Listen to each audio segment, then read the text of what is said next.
Welcome to sprawled in the office chair, feet on the blotter, reading the Gazette's racing results by the green glow of the desk lamp. The rain had been drumming the brownstone's windows for 3 straight hours. Steady, indifferent, the kind of downpour that makes a man glad he isn't the one standing in it. Upstairs, Nero Wolfe was sulking because Fritz had overcooked the shad-roe again. The great man had retired to the plant rooms with 2 bottles of Remmers and a vow to speak to no one until breakfast. Chapter 1. The Client in the Rain. The bell rang a second time, 3 short, impatient jabs. I folded the paper, checked the 38 in the shoulder rig out of habit, and went to the door.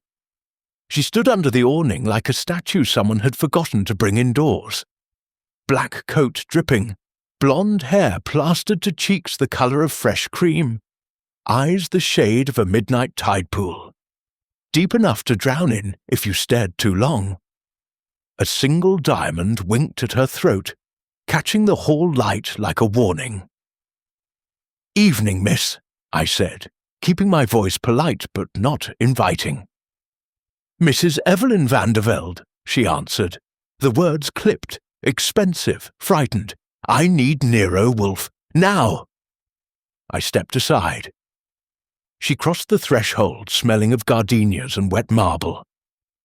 The coat came off in my hands, heavy sable, soaked through, and beneath it a dress the colour of old champagne, cut on the bias so it clung where it was meant to cling.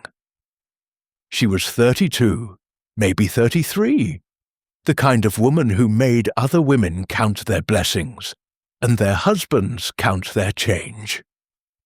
I hung the coat, ushered her into the office, and pointed her to the red leather chair. She sat without waiting for an invitation, gloved hands twisting in her lap like 2 small trapped birds. "Drink?" I offered. "Scotch? Neat. And tell Mr. Wolfe I'll pay whatever he asks." I poured 2 fingers from Wolfe's private bottle, MacIver's, 20 years old, and carried it over. She took it without thanks, swallowed half in one motion, and set the glass down with a click that sounded final. Footsteps on the stairs, heavy, deliberate, the tread of a man who resents being disturbed after 10 o'clock. Wolfe appeared in the doorway, wearing the yellow pajamas that could serve as a circus tent, beard-trimmed scowl in full bloom. He surveyed the client the way a chef surveys a doubtful cut of meat. "Madam," he rumbled, "it is past my bedtime. State your business or leave." Evelyn van der Velde opened her purse, black alligator, gold clasp, and drew out a photograph. She laid it on the desk as though it might bite. Wolfe picked it up between thumb and forefinger, angled it toward the lamp, and studied it in silence. I moved behind him to look over his shoulder.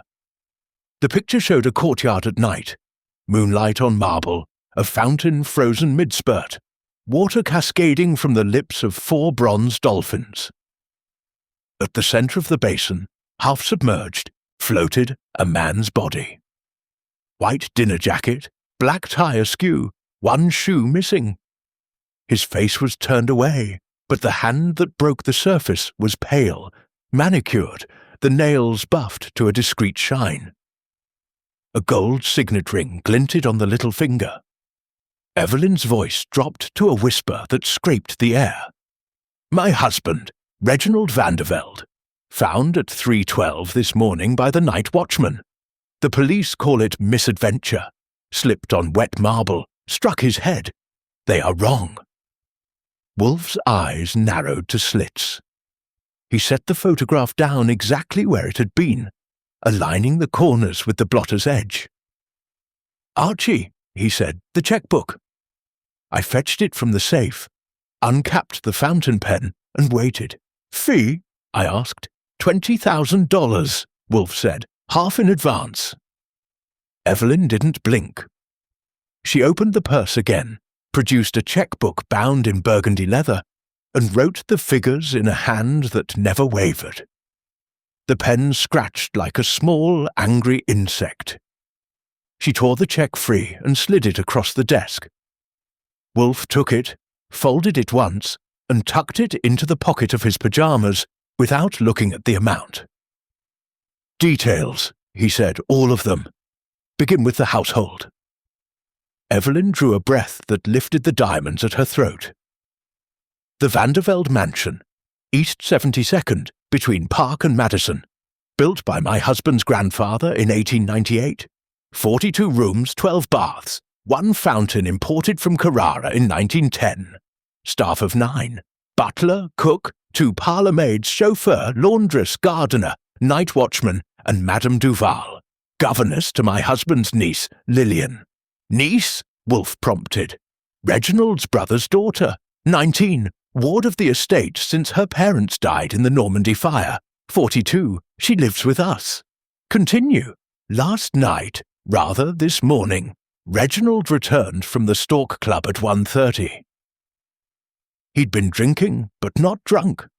He told Hargrove, that's the butler, he wanted air, went out to the courtyard. The watchman, O'Malley, found him at 3:12. Head wound, blood in the water, fountain still running.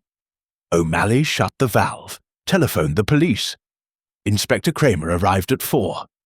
By 5 they'd drained the basin, photographed everything, and carted Reginald away in a basket. Wolfe's lips pushed out, then in. The wound. Coroner says occipital fracture, consistent with a fall against the fountain's edge. But the edge is rounded marble, Mr. Wolfe. You can't fracture a skull on it unless the skull is dropped from the roof. I whistled softly. So, either Reggie was practicing high dives at 3 a.m., or someone helped him along. Evelyn's eyes flicked to me, lingered half a second too long, then returned to Wolfe. There's more. She reached into the purse a third time and produced a second photograph. This one was smaller, snapshot size, edges curled. Wolfe took it. I leaned in again. Same courtyard, same fountain, but daylight.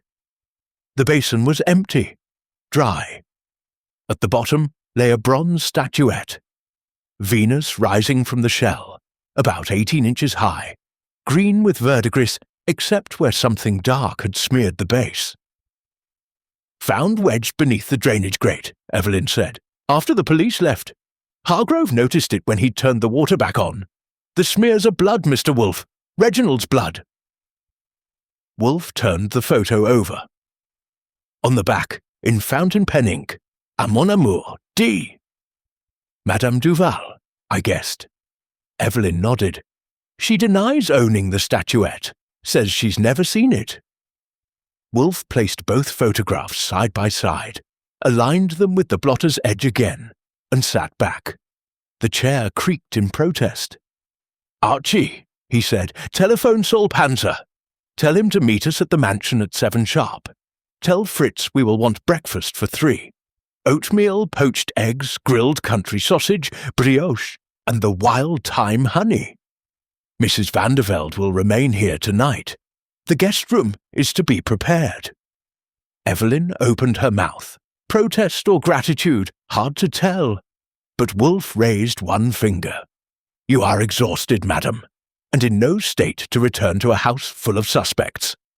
Archie will drive you to the mansion at first light. Until then, you will sleep." For the first time, the mask slipped. She looked suddenly young, breakable. "Thank you," she whispered. I showed her upstairs, pointed out the bathroom, left a spare toothbrush on the basin. When I came down, Wolfe was still at the desk, staring at the photographs as though they might speak if glared at long enough. "Observations?" he asked without looking up. "Rich dame, scared stiff. Husband worth 30 millions, give or take. Household full of people who'd profit from a slip on the marble. Bronze Venus with blood on her bottom, cute touch, and somebody signing love notes in French." Wolfe grunted. "The signature interests me. A mon amour. Not ma chérie, not a name. a deliberate vagueness. Also, the statuette is portable. A woman could swing it. Note the left hand of the corpse in the first photograph, ring on the little finger. Confirm tomorrow whether Reginald Vandervelde was married to the hand that wore it. Meaning Evelyn might be playing widow to a stranger? Meaning we assume nothing. Go to bed, Archie. We have orchids to pacify and a murderer to annoy. I killed the lights, locked the front door and climbed the stairs. In the guest room, a nightlight burned. Through the crack in the door, I could see Evelyn Vandervelde sitting on the edge of the bed, still in the champagne dress, staring at her reflection in the dresser mirror as though it belonged to someone else. Outside, the rain kept falling, soft as a secret. Somewhere across town, a marble fountain waited, scrubbed clean but still remembering the weight of a dead man. Chapter 2. The Mansion of Marble and Motives. The Vandervelde mansion rose at the corner of 72nd, and Madison like a white stone wedding cake abandoned by the bride. Dawn was a thin grey smear above the park. The air smelled of wet limestone and taxi exhaust. Saul Panzer leaned against the fender of Wolfe's Heron sedan, collar up, cigarette glowing. He flicked the butt into the gutter when he saw us. "Morning, Archie.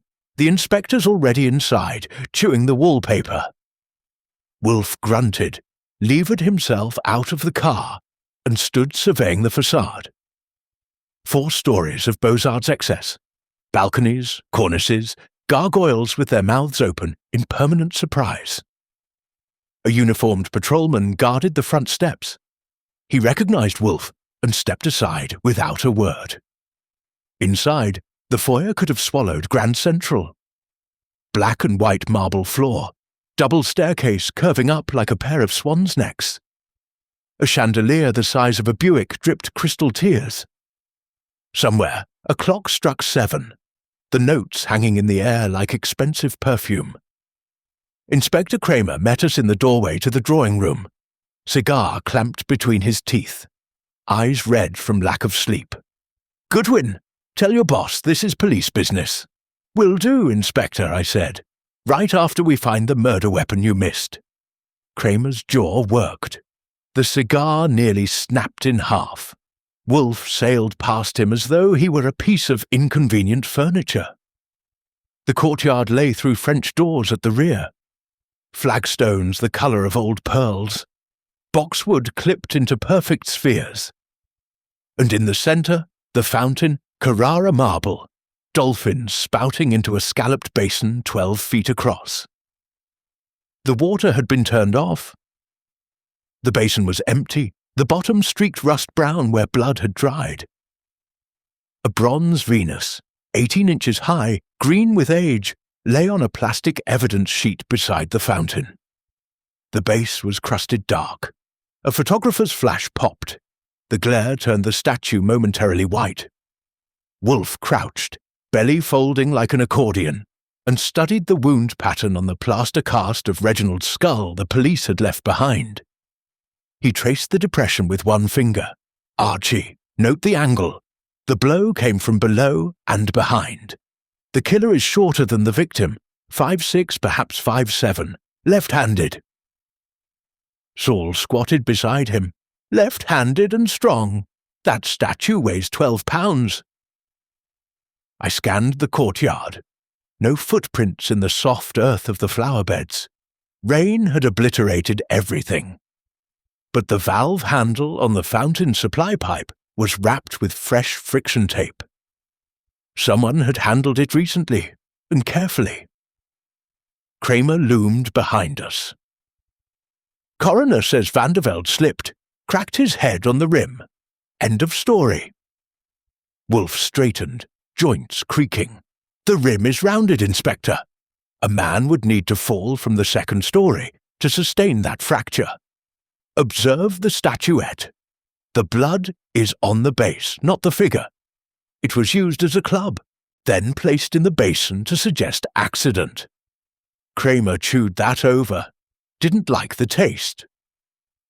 "We're holding the butler for questioning. Hargrove, he found the statue after we left." "Bring them all," Wolfe said. "Here, 1 hour." Kramer opened his mouth, closed it, stalked off. Saul and I did a quick circuit.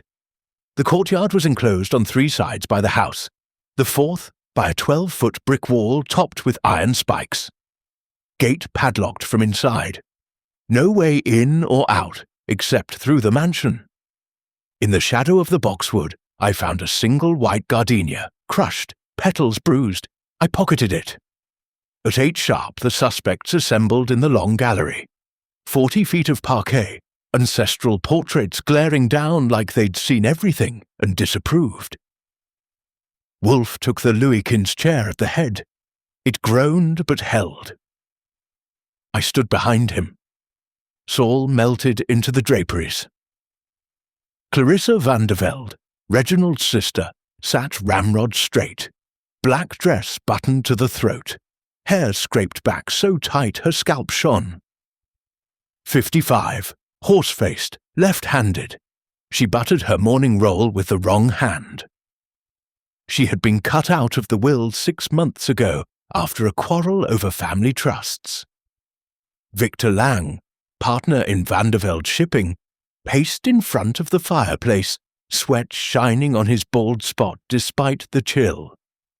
Owed the firm $480,000 due yesterday. Left-handed, signed the guest book with a flourish when he arrived. Madame Duval, governess, perched on a gilt settee, cigarette in a jade holder, smoke curling like incense. 40, Parisian, enigmatic, handedness unknown. She had switched the holder twice. The silver cigarette case in her lap was engraved a mon amour. D, same hand as the back of the photograph. Lillian van der Velde, 19, red-eyed, clutching a locket, hovered near the window. She wore a painter's smock under her cardigan. Flecks of cerulean dotted the cuff. Right-handed, but small, 5'3" in her stockings. Hargrove the butler stood at parade rest, face blank as a new gravestone. Wolfe began without preamble. Mr. van der Velde was struck at approximately 2:40 a.m. The fountain valve was shut off at 2:47. Maintenance schedule confirms it. The body was discovered at 3:12. Someone moved it during that 25-minute window, arranged the statuette, and departed through the house. Clarissa's lips thinned. I was in my room, reading. Victor stopped pacing. Library, brandy, alone. Madame Duval exhaled smoke. I walk in the garden at night. The moon is a jealous mistress. Lillian whispered something I didn't catch. Wolfe's eyes moved to the butler. Hargrove, you turn the water on again at 6:30. Why? To rinse the blood, sir. Mrs. van der Velde's orders. Evelyn, standing apart, pale, nodded confirmation. Wolfe leaned forward. One of you is lying. The rest are accessories after the fact. Archie, coffee for 8. We have work to do. Chapter 3. The Orchids and the Alibis. Back at the brownstone by 10, the rain had settled into a steady, patient drizzle that blurred the city into watercolor. Wolfe disappeared upstairs to the plant rooms. The elevator cage rattled like a cagey witness. I laid the morning's harvest on the desk, plaster cast of the skull wound, bronze Venus in an evidence bag, the crushed gardenia in a glassine envelope, the valve handle's friction tape coiled like a snake. Saul had gone to shake down the Stork Club doorman. He'd be back by lunch. I brewed coffee strong enough to float a horseshoe, carried a cup up 2 flights, and found Wolfe among the orchids. 10,000 plants under glass, temperature 72, humidity 65, Theodore Horstman hovering with a thermometer, the way a priest hovers over incense. Wolfe stood before a bench of Cymbidium lowianum, yellow throats glowing like tiny lanterns. He didn't look up. "Report!" I gave it to him straight. Height of the blow, weight of the statuette, valve schedule, gardenia, the 4 alibis that wouldn't hold water. When I finished, he was pinching spent blooms into a basket, each snip precise as a guillotine. "The gardenia is a distraction," he said, "planted after the fact. Note the bruise pattern, thumb and 2 fingers. A woman's grip, but the flower was already wilted. Someone carried it in a pocket or purse for hours." "Evelyn's perfume," I reminded him, "or any guest at the Stork Club. Gardenias are common as lies in May." He moved to the Phalaenopsis bench. "The valve is the hinge. Scheduled shut-off at 2:47. The killer knew the exact minute the water would stop. That narrows the field to household intimates. Staff, family, partner. Madame Duval claims she walks nightly. She could know the schedule." Wolfe grunted. "Archie, telephone the mansion. I want the valve logbook, the household timetable, and Miss Lillian's sketchbook. Also, Hargrove's service record, army, if any. Then summon the suspects here at 2 o'clock, all of them." I made the calls. Hargrove answered on the first ring, voice flat as a pressed shirt. He'd bring the items personally. I could hear Clarissa in the background, shrill as a tea kettle. Downstairs, Fritz had laid out lunch. Cold roast pheasant, watercress salad, corn muffins still steaming. Wolfe descended at 12:30 sharp, napkin tucked under chin, eyes bright with appetite. We ate in silence until the doorbell announced Hargrove. The butler carried a leather folio and a flat parcel wrapped in brown paper. He laid them on the desk like a croupier dealing destiny. The folio contained the valve log, signed nightly by the gardener, initials J.O., and a typed household schedule. Fountain off 2:47 a.m. for filter cleaning, on again at 6:30. The parcel was Lillian's sketchbook. Charcoal studies of the courtyard, the fountain, the bronze Venus, rendered a dozen times from every angle. On the last page, a half-finished portrait of Madame Duval, eyes lowered, cigarette glowing. Wolfe flipped pages, paused at the portrait. "The girl draws with her right hand," he murmured. "Note the smudging, thumb drags left to right." Hargrove cleared his throat. "Miss Lillian spent the evening in the studio, sir. 3rd floor. She came down at 3:15, found us in the courtyard with the police." "Us?" "Myself, Mrs. Vandervelde, Mr. Lang. Madame Duval arrived moments later." Wolfe's eyes lifted. "You were all awake at 3:15. "The house was roused by O'Malley's shout, sir." I caught Wolfe's glance, checked the times, and made a note. At 2 o'clock the suspects filed in like mourners at a funeral they'd arranged themselves.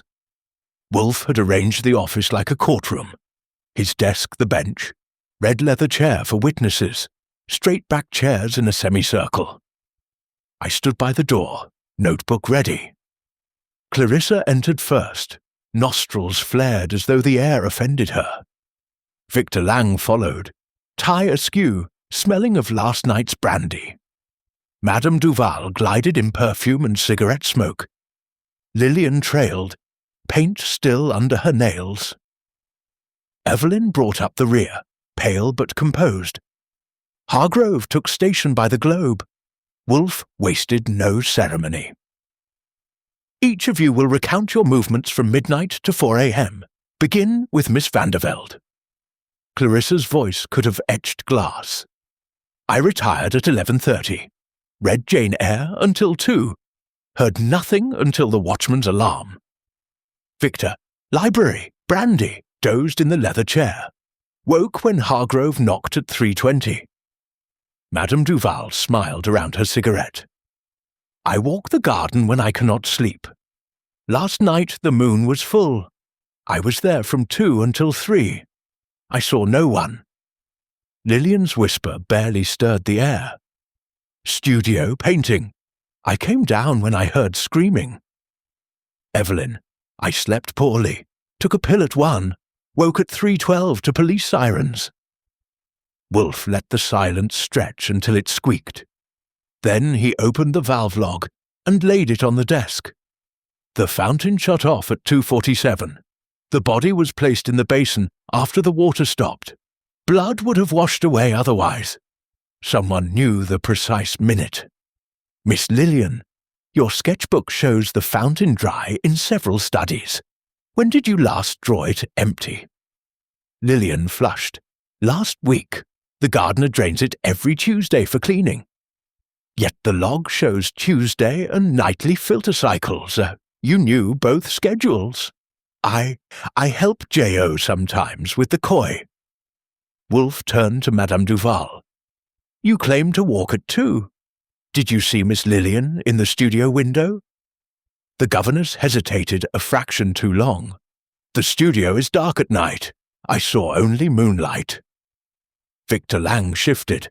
Look, Wolfe, this is absurd. Reggie was drunk, slipped.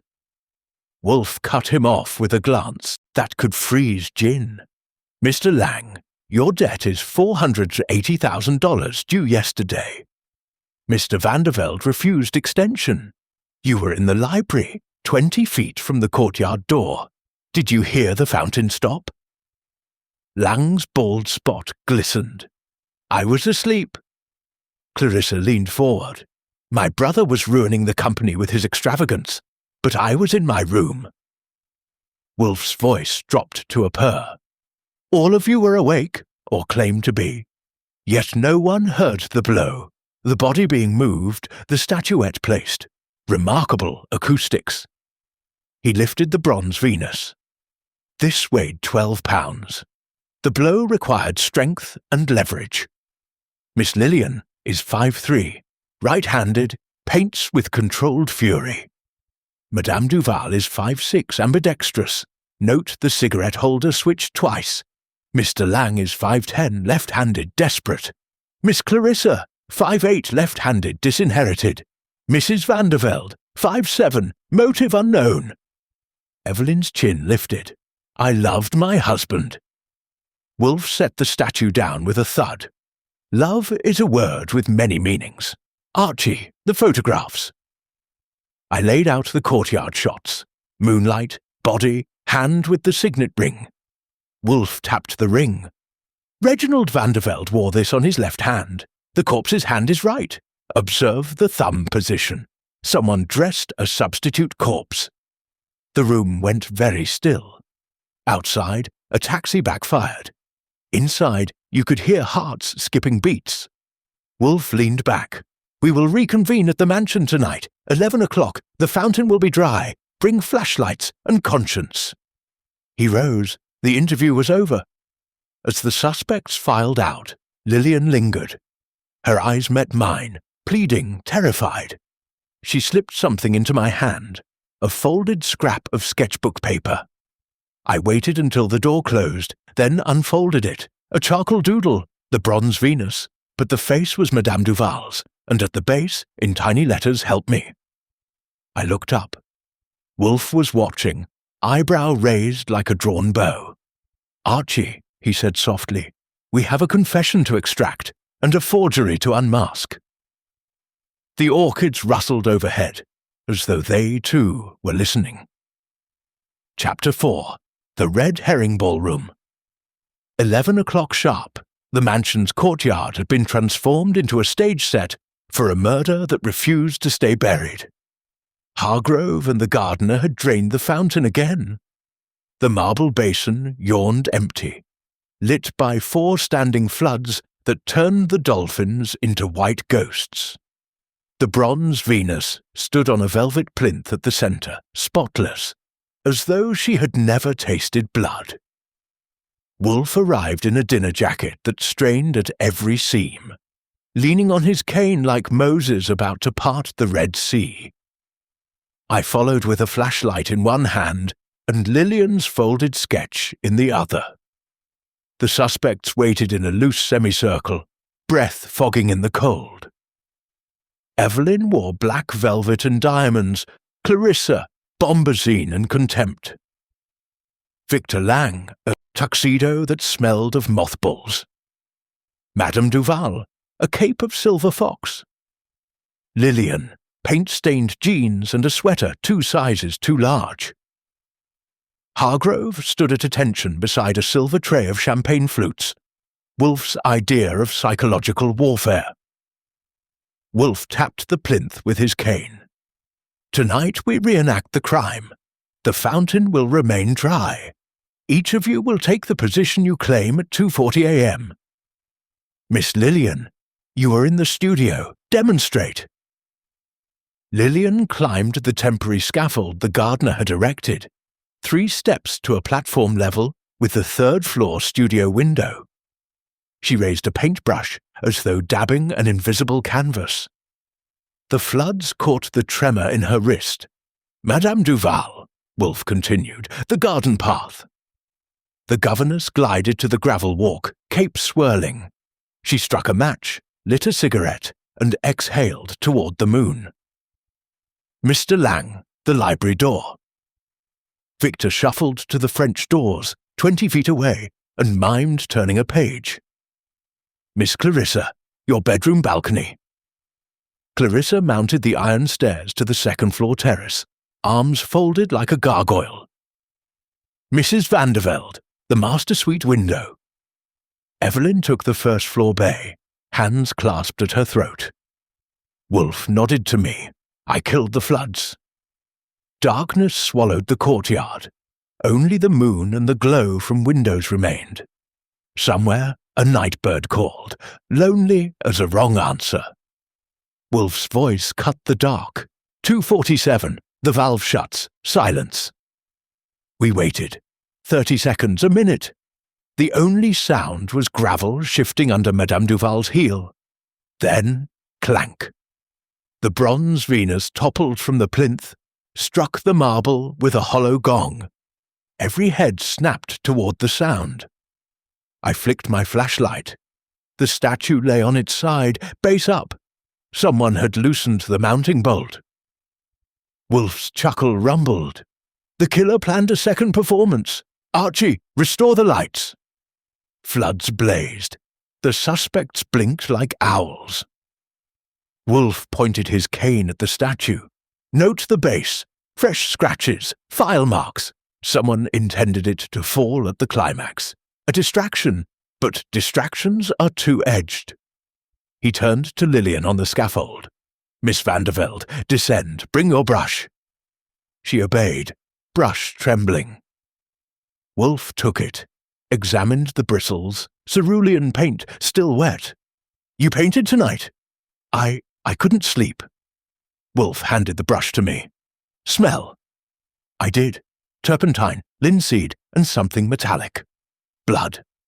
Lillian went white. That's not. Wolfe cut her off. The studio window overlooks the courtyard.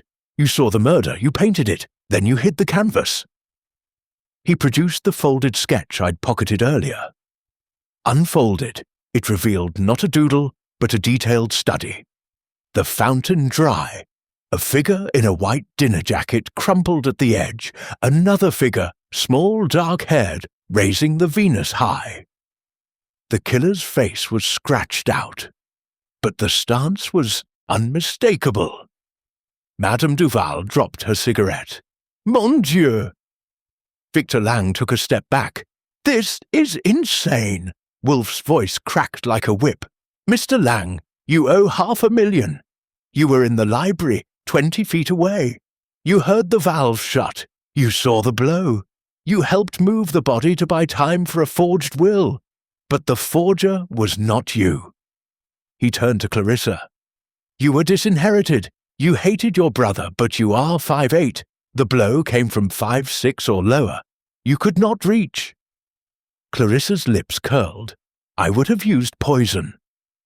Wolfe ignored her. Madame Duval, you walk nightly. You knew the valve schedule. You loved, he gestured at the cigarette case. Someone, but not Reginald. The governess's eyes flicked to Lillian. The girl flinched. Wolfe's cane tapped the marble. Mrs. Vandervelde discovered the crime. She staged the gardenia, the smudged fingerprints to protect the estate. But the true killer is smaller, younger, right-handed, and desperate to hide a secret worth more than money. He faced Lillian. You forged paintings, old masters from the gallery. Reginald found out. He threatened exposure, ruin, prison. You struck him with the Venus at 2:40, while the water still ran. Madame Duval saw.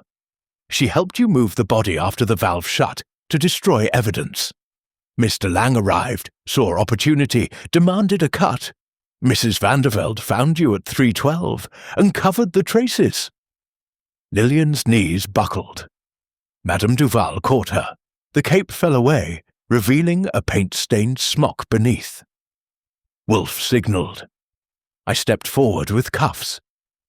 Kramer emerged from the shadows with 2 uniforms. He'd been watching from the library. Lillian sobbed. He was sending me away. The forgeries were for us, Duval and me. We were leaving for Paris. He found the canvases. Madame Duval kissed her forehead.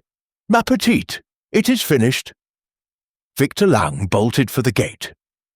Saul Panzer materialized from the boxwood and tripped him neatly.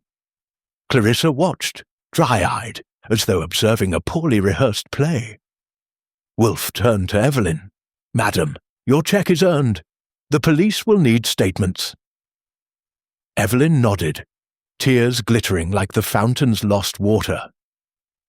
As the patrol wagon lights flashed red across the marble, Wolfe leaned close to me. Archie, the Venus. Return her to the plinth. Some statues should never fall. I righted the statue. The dolphins gleamed, innocent again. But the courtyard would never forget the weight of what it had held. Chapter 5. The Revelation in the Plant Rooms. The brownstone smelled of wet earth and midnight coffee. It was 2:30 a.m., and the plant rooms glowed like a private cathedral. Glass walls fogged, heat lamps humming, orchids breathing out vanilla and secrets. Wolfe had ordered every suspect brought back from the mansion under police escort. They sat now on the long bench, usually reserved for seedling trays. Clarissa rigid, as a fence post, Victor Lang handcuffed to Saul Panzer, Madame Duval chain-smoking under a no-smoking sign, Lillian curled small with her knees to her chin, Evelyn standing apart like a widow at her own funeral.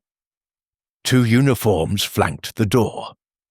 Kramer leaned against a potting table, arms folded, chewing an unlit cigar as though it had insulted his mother. Wolfe entered through the connecting door from his bedroom, robe the colour of storm clouds, hair still perfect. He carried no notes, no photographs, only the bronze Venus wrapped in silk. He set it on the stainless steel counter beside a tray of Paphiopedilum seedlings, then turned to face the room. "Confessions are tedious," he began, voice soft enough to lull a cobra. "I prefer demonstration. Archie, the lights." I dimmed the overheads until only the counter spot remained, throwing the statue into sharp relief. The base still bore faint rust-brown traces the police lab had missed. Wolfe lifted the Venus. 12 pounds of bronze, verdigris patina, hollow core. A woman's weapon if swung with leverage. Observe. He stepped behind a waist-high planting bench, raised the statue two-handed, and brought it down in a short, vicious arc.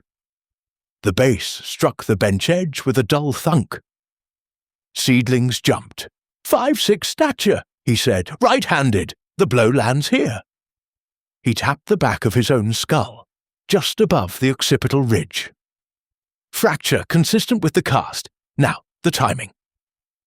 He set the statue down and produced the valve logbook, open to the critical page. Filter cycle, off at 2:47, on at 6:30. Water running at the moment of death would have washed blood into the drain. Therefore, the body was struck before 2:47, then moved after. Kramer grunted. "We know that, Wolfe." "You know nothing," Wolfe replied pleasantly. "You assumed accident. Observe the second anomaly." He unwrapped a small object from oilskin. Reginald Vandervelde's pocket watch, gold hunter case, crystal cracked. The hands were frozen at 2:47. "Stopped by impact," Kramer asked. "Stopped by water," Wolfe corrected. "The fountain spray." But the watch was in Reginald's breast pocket, inside the dinner jacket. Spray does not penetrate wool. Someone opened the jacket, submerged the watch deliberately, then replaced it. Why? Lillian made a small sound, half sob, half laugh. Wolfe's eyes flicked to her. To create confusion. The killer needed 25 minutes to rearrange the scene. The watch provided the illusion of instant death. He turned to Madame Duval.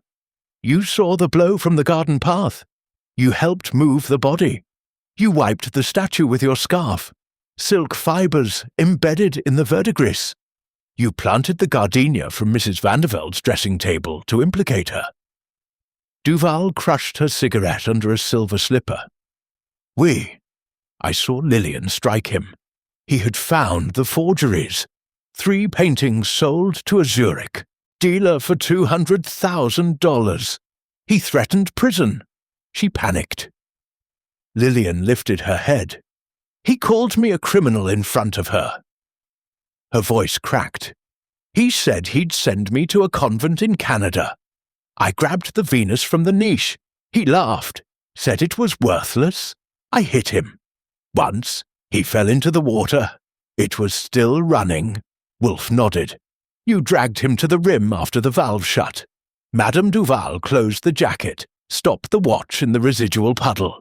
Mr. Lang arrived. Victor Lang surged against the cuffs. I heard the commotion. I only wanted my debt erased, and demanded 1/3 of the forgery profits," Wolfe finished. "Mrs. Vanderveld discovered the tableau at 3:12. She added the gardenia and smudged fingerprints to protect the estate's reputation. Hargrove photographed the scene for insurance leverage, then drained the fountain at dawn to hide blood traces." Evelyn spoke for the first time, voice steady. "Reginald's will left everything to charity if Lillian were convicted. I couldn't let that happen." Wolfe's gaze swept the room. A conspiracy of 4, each with a fragment of guilt, but only one struck the blow. He lifted the bronze Venus high. "Miss Lillian Vanderveld, you are under arrest for manslaughter. Madame Duval, accessory. Mr. Lang, extortion. Mrs. Vanderveld, obstruction. The rest may go." Kramer signalled. The uniforms moved. Lillian stood without resistance, paint still under her nails like dried blood. Madame Duval kissed her once on each cheek, whispering in French too low to catch. Victor Lang cursed as Saul hauled him up. Clarissa watched with the satisfaction of a woman who had predicted rain and brought an umbrella. Evelyn approached Wolfe. "The check. Return it," Wolfe said. "Justice is not for sale. Archie, escort Mrs. Vanderveld to the office. Coffee and a taxi." As the room emptied, Wolfe lingered among the orchids. He touched a cattleya bud, gentle as a confession. "Archie, boss, the seedlings. Transplant them at dawn.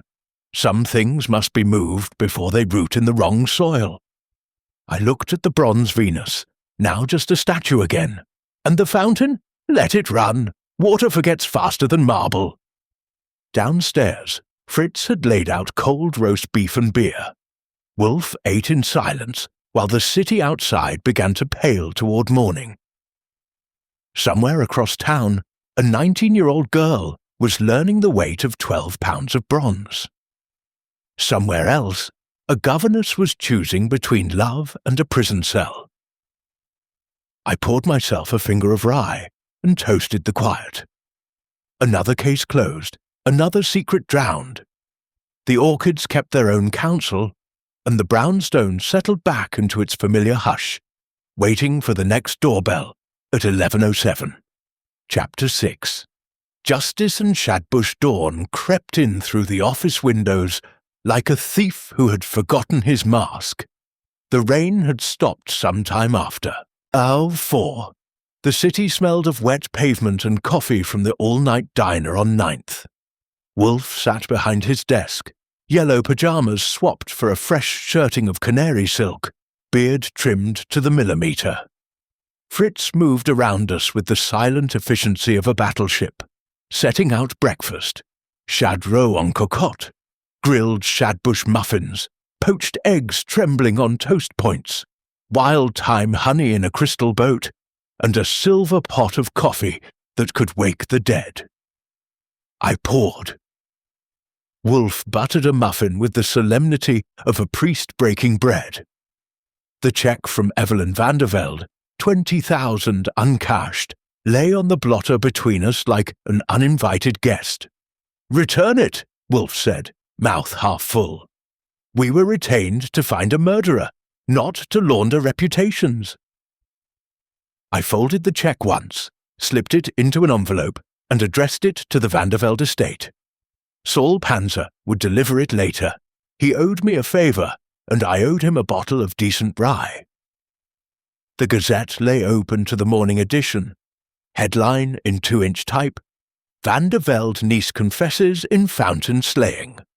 Subhead: Governess partner. Implicated in forgery ring. Kramer had given them the meat. The rest was garnish. Lillian's face stared out from page 3. 19, paint under her nails, eyes already older than the century. Wolfe sipped coffee, grimaced. "Fritz, the roe is perfect. Inform the fishmonger." Fritz beamed and vanished. I helped myself to a second muffin. The shadbush berries burst sweet and tart. Fritz had foraged them himself up in Westchester. Some men collect stamps. Fritz collects breakfast. The doorbell rang, 3 measured chimes. I went to answer it. Inspector Kramer filled the doorway, hat in hand, cigar cold. Behind him, Sergeant Pearlie Stebbins loomed like a refrigerator with opinions. "Morning, Goodwin," Kramer growled. "Your boss available, or is he still communing with the vegetables?" "Orchids," I corrected. "Come in. Coffee?" Kramer waved it off. We filed into the office. Wolfe looked up, set down his cup with a click. "Inspector, you have come to gloat or to beg?" "Neither." Kramer dropped a manila folder on the desk. "Statements signed. The DA's happy. Thought you'd want the loose ends tied." Wolfe opened the folder. Lillian's confession. 3 pages, handwriting small and neat. Madame Duval's, elegant, French phrasing even in English. Victor Lang's, scrawled, full of excuses. Evelyn's, brief, dignified, asking that the paintings be returned to the gallery anonymously. Wolfe closed the folder. "Satisfactory. The forgeries?" "Recovered from a locker at Grand Central. 3 canvases, supposed Vermeer, supposed Corot, supposed Renoir. Experts say the Vermeer's good enough to fool the Met for a week. Kid had talent. Talent misapplied," Wolfe said. "And the bronze Venus?" "Clean. Returned to the mansion. Mrs. Vandervelde's putting it in storage. Says the courtyard. Gives her chills now." I leaned against the bookshelves. "Hargrove? Photographed the scene. Tried to sell the negatives to the tabloids. We've got him on extortion. He'll do 6 months." Wolfe nodded, reached for another muffin. "Then justice is served, albeit lukewarm. Good day, Inspector." Kramer hesitated. "One thing, the watch. Why'd the girl stop it in the puddle?" Wolfe's eyes half closed. "To buy 25 minutes. The valve schedule was immutable. The watch was not. A small lie to cover a large panic." Kramer chewed that over, nodded, and left. The door shut behind him with the finality of a judge's gavel. Silence settled. Wolfe finished his coffee, dabbed his lips, and leaned back. The chair creaked a familiar protest. "Archie, boss, the check, add a note, services rendered in full, no further obligation, then file the case." I typed the note, sealed the envelope, and slid the folder into the cabinet under V. Outside, a delivery truck backfired. Inside, the globe ticked 1 minute closer to 9. Wolfe rose, stretched, and headed for the elevator. "The plant rooms. Theodore has a new hybrid, Phalaenopsis crossed with Vanda. I must inspect." I followed him as far as the kitchen. Fritz was already planning lunch. Brook trout amandine, new potatoes, asparagus with hollandaise. I snagged a leftover muffin and a glass of milk, took them to the office, and opened the mail. Bills, a crank letter from a man who swore his wife was poisoned by orchids. An invitation to lecture at the Horticultural Society, declined in advance. At 10 sharp, the phone rang. I picked up. "Goodwin residence of Nero Wolfe, Archie speaking." A woman's voice, cultured, trembling. "Mr. Goodwin, this is Mrs. Armitage of Scarsdale. My husband's missing. The police say he ran off with his secretary, but there's a body in the koi pond and—" I smiled. "Hold the line, ma'am. Mr. Wolfe will be down at 11. Bring photographs and a cheque for 5,000 retainer." I hung up, made a note, and looked out at the brownstone's back garden. The shadbush was in bloom, white stars against dark leaves. Fritz would pick more berries tomorrow. The city kept its secrets, the orchids kept their silence, and the fountain across town ran clean again, carrying away the last red traces of a night no one wanted to remember. Chapter 7. The Echo in the Empty Basin. 3 weeks later, the city had moved on. The Gazette had buried the Vandervelde story beneath racing results and a subway strike. Lillian's trial date was set for October.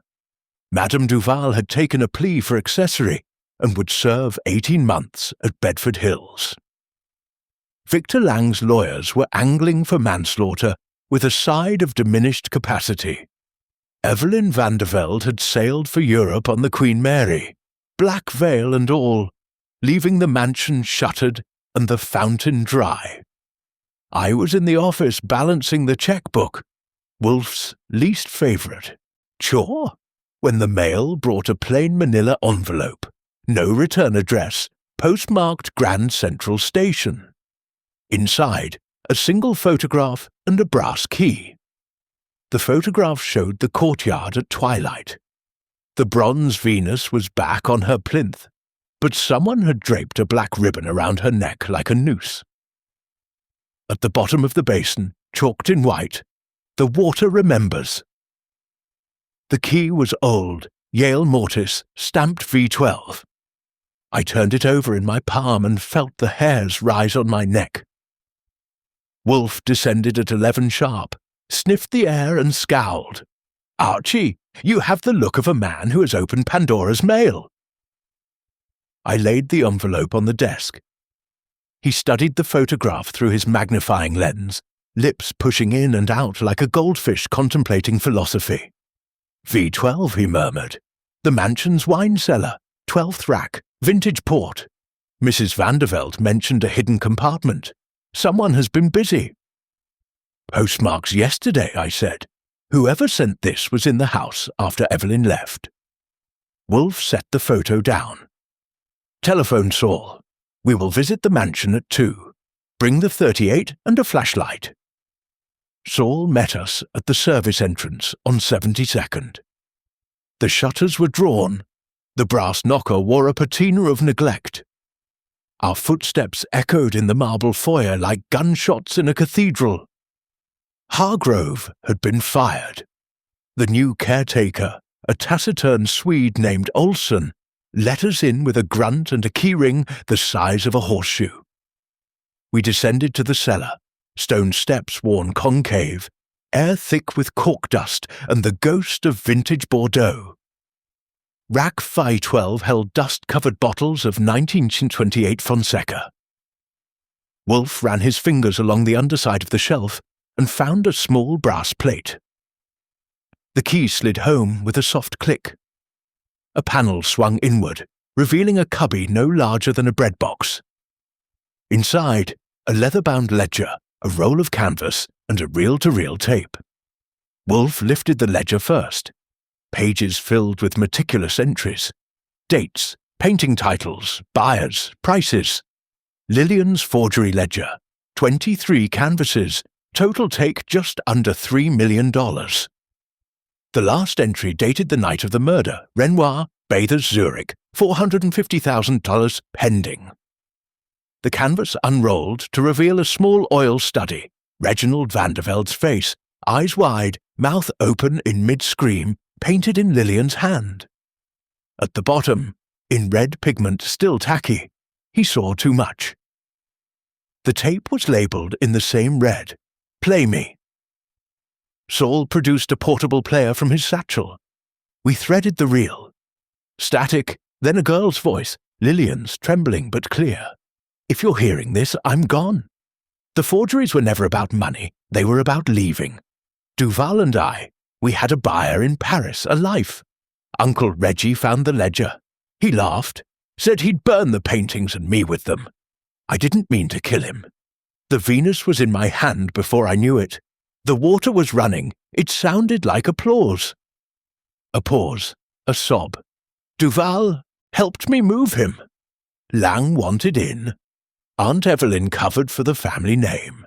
But there's one more canvas, the real Renoir, hidden in the fountain's base. If they drain it again, they'll find it. Tell them I'm sorry. Tell the water to forget." The tape hissed to silence. Wolfe's eyes were closed. "The fountain's drainage grate. Hollow base. Clever child." We returned upstairs. Olsen led us to the courtyard. The basin was dry, leaves skittering across the marble like brown confetti.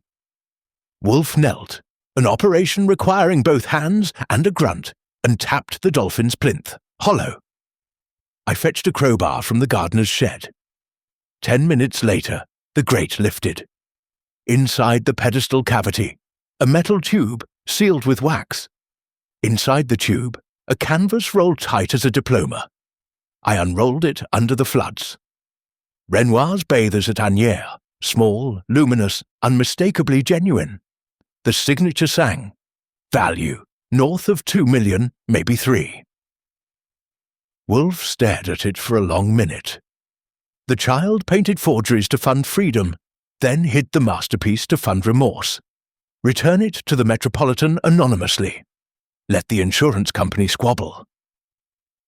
Saul whistled low. And the tape? Destroy it. Some truths belong to the water. We left the mansion at dusk. The bronze Venus watched us go, black ribbon fluttering like a mourning flag. I locked the gate behind us, pocketed the key, and dropped the photograph into the nearest sewer grate. The city swallowed it without a ripple. Back at the brownstone, Wolfe ate brook trout and asparagus in silence. I poured rye and listened to the orchids breathe. Somewhere across town, a fountain would run again tomorrow, clean and forgiving. But marble remembers, and so do we. Chapter 8. The Ribbon and the Rain. The ribbon arrived on a Tuesday, tied around a plain white box left on the brownstone stoop at 3:17 a.m. Fritz found it when he stepped out for the milk delivery. The knot was still damp from the night's drizzle. Black silk soaked through so the bough hung like a broken wing. Inside the box, a single gardenia, bruised purple at the edges, and a brass fountain pen, Reginald Vanderveld's, monogrammed RTV in flowing script. The nib was crusted rust brown. Fritz carried the package to the kitchen on a silver tray, as though it might explode. Wolfe was already at breakfast, kippers, shirred eggs, brioche, and the Times folded to the crossword. He looked up, one eyebrow ascending like a drawbridge. Archie. I was halfway through my coffee. On it. The pen went into a glassine envelope. The gardenia into a second. No note, no fingerprints on the silk, gloves, or rain. The postman swore he'd seen nothing. The stoop camera showed only a shadow in a dark raincoat, face obscured by an umbrella, there and gone in 4 seconds. Wolfe set the pen beside his plate. Reginald's Mont Blanc, missing from the murder scene. Someone is tidying loose ends. Or tying new ones, I said. Saul Panzer arrived at 9 with a dossier thick as a phone book. The mansion had been sold at auction. Buyer anonymous, wired funds from a Cayman shell company. The new owner had ordered the fountain filled in with concrete. Work started yesterday. The bronze Venus was gone from the plinth. Shipping manifest listed antique statuary bound for Marseille. Wolfe's lips pushed out. Marseille. Madame Duval's parole officer reports her compliant in Paris. Coincidence is a luxury we cannot afford. I telephoned the construction foreman. He confirmed. Concrete pour scheduled for noon tomorrow. The pedestal had been jackhammered open. Nothing inside but rusted pipes and a child's marble. The Renoir was safe at the Met, credited to anonymous donor. No one had asked questions. At 11:30 we took the Heron sedan uptown. Traffic crawled through a cold spring rain that turned the avenues to mercury. The mansion's gates stood open. A cement mixer idled like a yellow dinosaur. Workmen in slickers lounged under the porte-cochere, smoking. The courtyard was a war zone. Flagstones ripped up, dolphin plinth shattered, basin half filled with gravel. A foreman in a yellow hard hat waved us off. Private property, gents. Pause tomorrow. Wolfe leaned on his cane. We require 10 minutes. Police business. The foreman shrugged. 5, then you're out. We descended into the basin. The marble was scarred, drainage grate pried loose and tossed aside. I knelt, flashlight beam cutting the gloom. Something glinted at the bottom of the old drainpipe. Brass, small, cylindrical. I fished it out with a coat hanger. A fountain pen cartridge, empty, crusted with the same rust brown. And etched on the side, in Lillian's tiny script, ask Duval about the ribbon. Wolfe's eyes narrowed to slits. Archie, the statuette shipment. Trace it. Saul worked his magic from a payphone on Madison. The crate had cleared customs at Le Havre, destined for a gallery in the Marais. Owner, Galerie Étoile Noire, registered to one Madame Lise Duval. Same woman, new name. Back at the brownstone by 2, Wolfe summoned Kramer.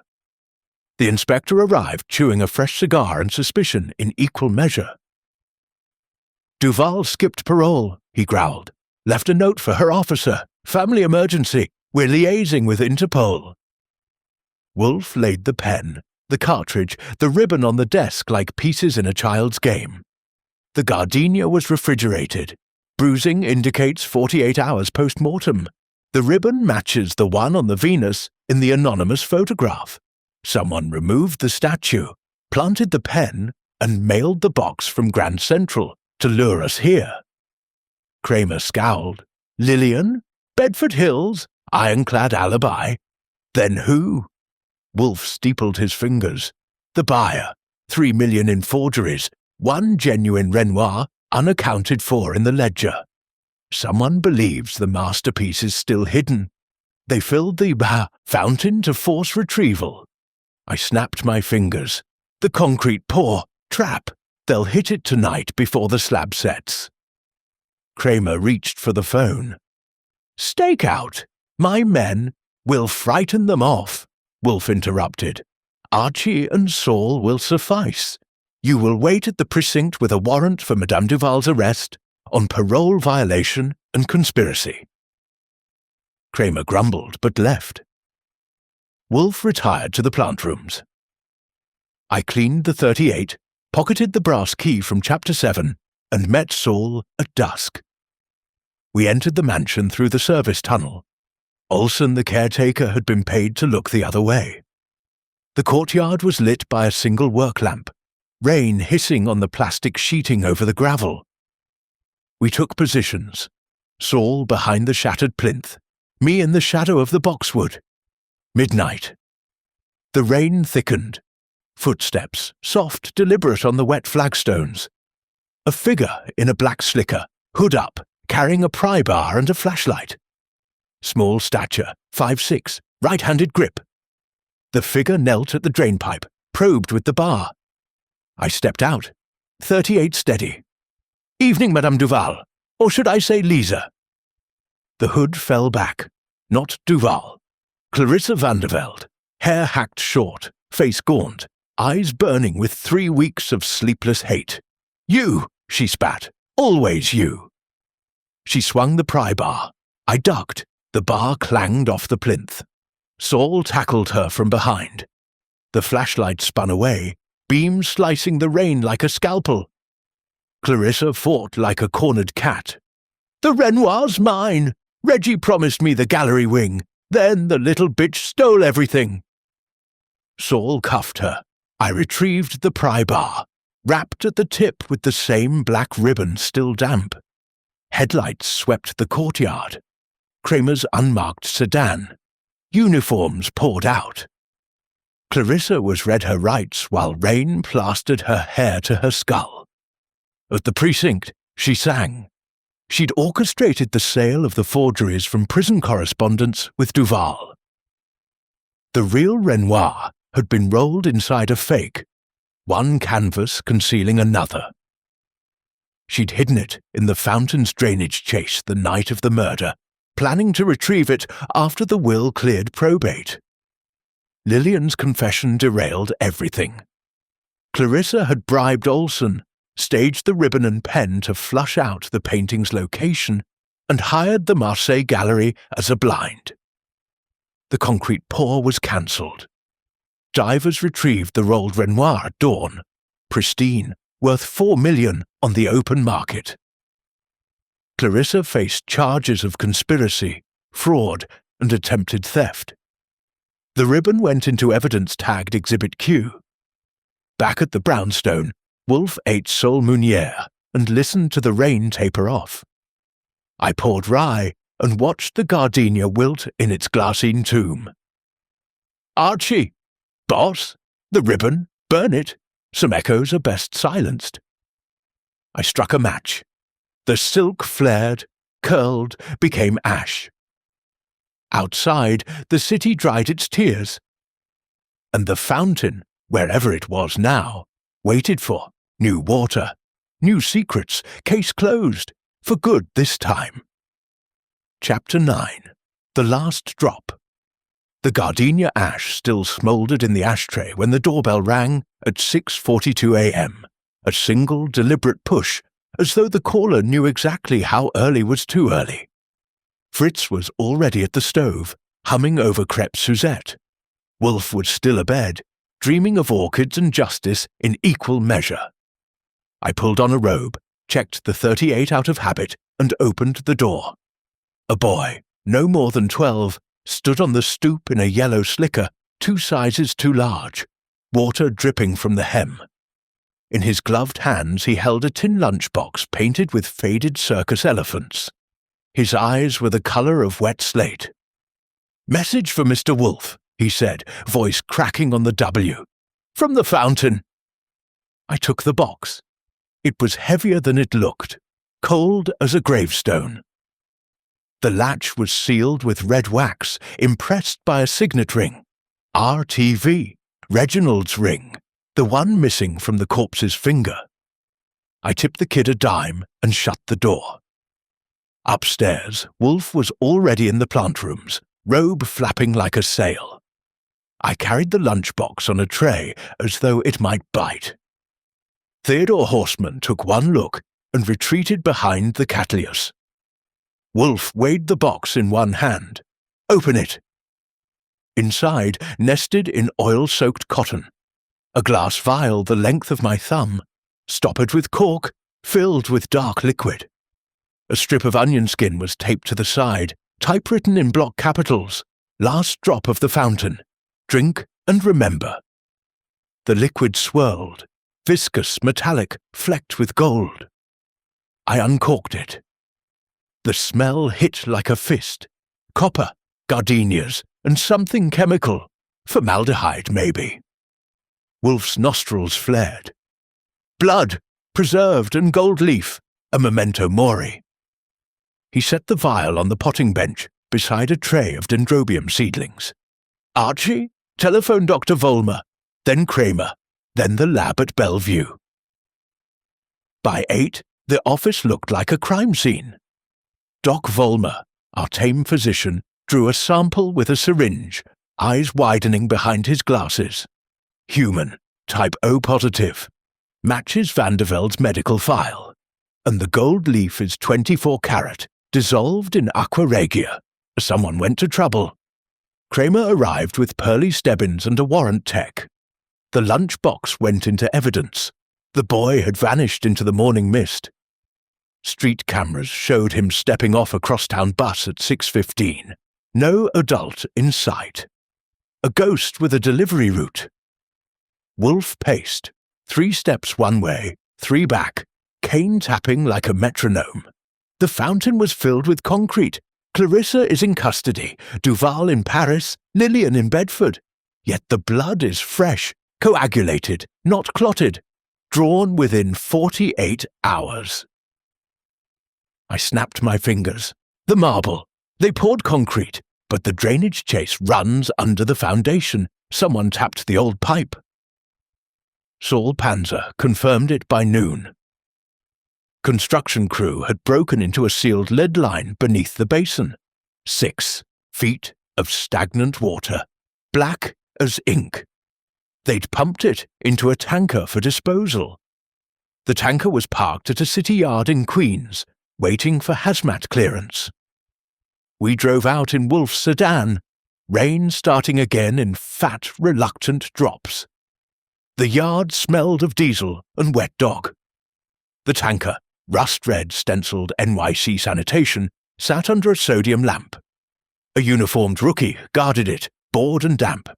Inside the tank, 4 inches of sludge. Saul lowered a dipstick. It came up coated in dark syrup. I shone a flashlight. Flecks of gold glittered like mica. Wolfe leaned over the manhole, belly folding. Sample it. The lab at Bellevue worked through the night.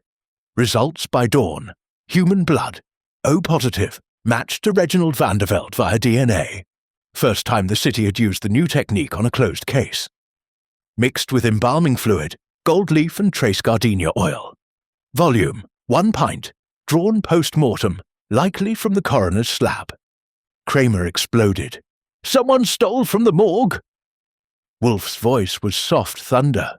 Someone with access and motive. The trail led to a night orderly at Bellevue. Name of J. O'Malley, cousin to the Vanderveld watchman. He'd been fired 3 weeks ago for pilfering morphine. Last seen boarding a Greyhound to Montreal with a metal lunchbox. Interpol picked him up at the border. The boy was his nephew, paid $20 to deliver the message. O'Malley confessed in a windowless room. Clarissa had written from jail, promising $10,000 for a souvenir. He'd siphoned the blood during the autopsy, mixed the gold leaf, stolen from a dental supply, added gardenia oil from the mansion's greenhouse. The vial was meant to reach Wolfe, Clarissa's final taunt. You solved nothing. The fountain still bleeds. Kramer closed the file with a slap. Attempted harassment. She'll do another year. Wolfe returned the vial to the evidence locker personally. The lunchbox went to the furnace. The gardenia ash I scattered in the back garden, under the shad bush now heavy with green fruit. That night Wolfe ate soul and silence. I poured rye and watched the rain wash the city clean. Somewhere in Bedford Hills, Lillian Vanderveld painted prison walls the colour of regret. In Paris, Madame Duval hung a bronze Venus in a gallery window, price upon request. Clarissa counted days on a concrete wall. The fountain was gone, buried under 30 tons of grey. But at 11:07 p.m, the doorbell rang again, 3 chimes, soft as a secret. I opened it. No one. Only a single drop of water on the stoop, trembling, gold-flecked, already evaporating. I wiped it away with my thumb. Marble forgets. Water does not. Case closed. Until the next drop. Chapter 10. The Silence After the Pour. The drop on the stoop dried to a faint gold freckle by morning. Fritz scrubbed it with lemon oil and a scowl. The marble surrendered nothing more. Wolfe read the weather report aloud at breakfast. Sun, 72 degrees, humidity, dropping, and declared the case terminated with extreme prejudice. He ate 3 chadreau omelettes, 2 brioches, and a pint of coffee, then ascended to the plant rooms to baptize a new Phalaenopsis hybrid in the bloodless name Nero Wolfe Rex. Theodore Horstman hovered with a spray bottle and the reverence of a novitiate. I filed the last report under Vandervelde, closed, locked the cabinet, and took the Heron for a spin up the Hudson to burn the taste of gardenias out of my memory. The river ran high and brown, carrying spring runoff and the city's sins toward the sea. At the Tappan Zee, I pulled over, lit a cigarette, and watched a barge push north. Somewhere under 30 tons of concrete in Manhattan, a fountain slept the sleep of the drowned. I flicked the butt into the current and drove home. The brownstone was quiet when I returned. Wolfe was napping. Fritz was reducing veal stock. The orchids hummed under their lamps. I poured a finger of rye, opened the Gazette, and found the obituary page folded to a small boxed notice. Vandervelde, Reginald T. The family requests that in lieu of flowers, donations be made to the Metropolitan Museum of Art for the acquisition of French Impressionist works. The fountain is silent. The water remembers. No signature, no date, just the notice, paid for in cash at the classified desk. I carried the clipping upstairs.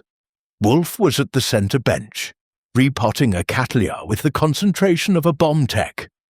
He didn't look up. Archie, you have the expression of a man who has discovered a worm in the bud. I laid the clipping beside the potting medium. Someone's still talking. He read it once, lips moving silently, then set it aside with a fingertip, as though it were contagious. Anonymous benevolence. The estate's lawyers, no doubt. Let them have their epilogue. He returned to the orchid. The silence stretched, companionable, until the elevator rattled and Saul Panzer stepped out, hat dripping from a fresh shower. "Thought you'd want this," he said, producing a slim envelope. "Hand-delivered to my office. No return." Inside, a single playing card, the Queen of Spades, face inked over with a tiny perfect gardenia. On the back, in Lillian's prison scrawl, "Thank you for the silence." Wolfe took the card between thumb and forefinger, held it to the light, then dropped it into the wastebasket. "Sentiment is a luxury the guilty cannot afford," he said. "Burn it with the ribbon ash." Saul left. I struck a match. The Queen curled, blackened, became nothing. That night the city dried its tears for good. The mansion on 72nd was gutted, walls stripped to lath, marble carted off for countertops in New Jersey. The concrete slab over the old fountain was jackhammered for a new foundation. Workers found only rusted pipe and a child's marble, which the foreman pocketed for luck. The bronze Venus hung in a Paris gallery window, price upon request, her base polished to a due lie. Lillian's sentence was commuted to time served plus probation. The judge cited youth, remorse, and the return of $4 million in art. She vanished into a federal witness program, with a new name and a guarded studio in Santa Fe. Madame Duval's gallery folded quietly. She was last seen boarding a freighter for Buenos Aires with a crate marked machinery parts. Clarissa Vandervelde died in her cell of a stroke, clutching a black ribbon she had braided from prison sheets. The Gazette ran the obit on page 9. Summer came early. The shadbush in our back garden burst into white constellations. Fritz pickled the berries in brandy and served them over vanilla ice cream. Wolfe gained 3 pounds and lost 2 arguments with Theodore over humidity levels. I shot a perfect game of pool at the Churchill and bought a new hat. One August evening, the doorbell rang at 11:07, 3 chimes, soft as a secret. I opened it to an empty stoop. On the mat lay a single white petal, edges bruised purple, still cool from refrigeration. No note, no scent, just the petal, trembling in the warm breeze. I carried it to the plant rooms. Wolfe was fertilizing the vandas, backlit by grow lamps like a high priest of chlorophyll. I laid the petal on the bench. "Last drop," I said. He studied it for a long moment, then swept it into the compost bin with the spent blooms. "Water forgets," he said. "Eventually." He returned to the orchids. I returned to the office, poured 2 fingers of rye, and listened to the brownstone settle into its familiar hush. Outside, the city moved on. Taxis honking, neon flickering, a million secrets washing toward the sea.